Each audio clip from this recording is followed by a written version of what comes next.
অবশ্যই আল্লাহর নাম স্মরণ করতাম। প্রত্যেকটা প্লেয়ারে জেনে না জেনে, বিশেষ করে ব্যাটার বোলাররা রুটিন থাকে। রুটিনটা যখন আমি ক্রস করতাম না, তখন আমি ওই বলটা আমার মনোসংযোগ থাকতো না। আমি দেখতাম যে আপনি ব্যাটটা চোখের সামনে নিয়ে বাইতুল মোকাররম মসজিদের দিকে তাকিয়ে কি জানি বলতেন। আজকে বলতে হবে কি বলতেন। আর একটু জাস্ট স্মৃতিচারণ করার আগে আসিফ ভাই যদি ব্লেজারটা পরিয়ে দিতেন বুলবুল ভাইকে প্লিজ।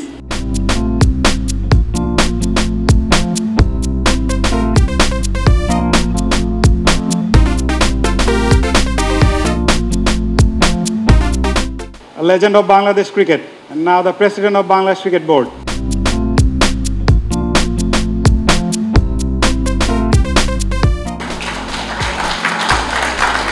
Bulu bhai, please. এই তখন অবশ্যই আল্লাহর নাম স্মরণ করতাম এবং পরবর্তীতে যখন এখন এই লাইনে কাজ করছি, গত 3 বছর ধরে একটা রিসার্চ করছি। রিসার্চটা হচ্ছে higher consciousness in cricket.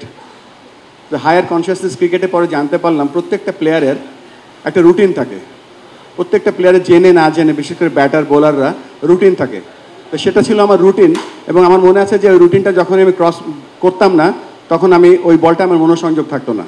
So এখন জানতে পারলাম যে সায়েন্টিফিক্যালি যে এটা প্রত্যেকটা মানুষের যে ব্যাটিং রুটিন থাকে, that was part of my routine.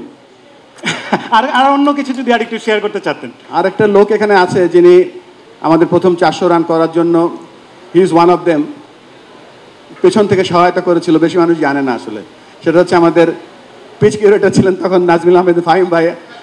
এবং ফাহিম ভাই, থ্যাংক ইউ, আপনি একটা ভালো পিচ বানিয়ে দিয়েছিলেন আমাদেরকে। আর আরেকটা জিনিস আমার সারা জীবনের জন্য প্রাপ্তি ছিল, কারণ Bangladesh is the only country যেখানে নাকি সাংবাদিক এবং খেলোয়াড়দের মাঝে কোনো ব্যারিয়ার থাকে না। তো যেদিন আমরা প্রথম টেস্ট সেঞ্চুরি করলাম, সেদিন দিনটা ছিল শবে বরাতের রাত, কিন্তু শবে বরাতের পরের দিন কিন্তু খবরের কাগজ বের হয় না। But I really grateful to those যারা ওই দিন প্রায় 100 জনের মতন আপনারা যারা খেলা কভার করছিলেন। আপনারা একটা প্রেস বক্স নামে একটা রাত জেগে একটা স্পেশাল প্রিন্টারের কাছে গিয়ে একটা প্রেস বক্স বলে একটা পেপার ছাপিয়েছিলেন 2-3 পেজের।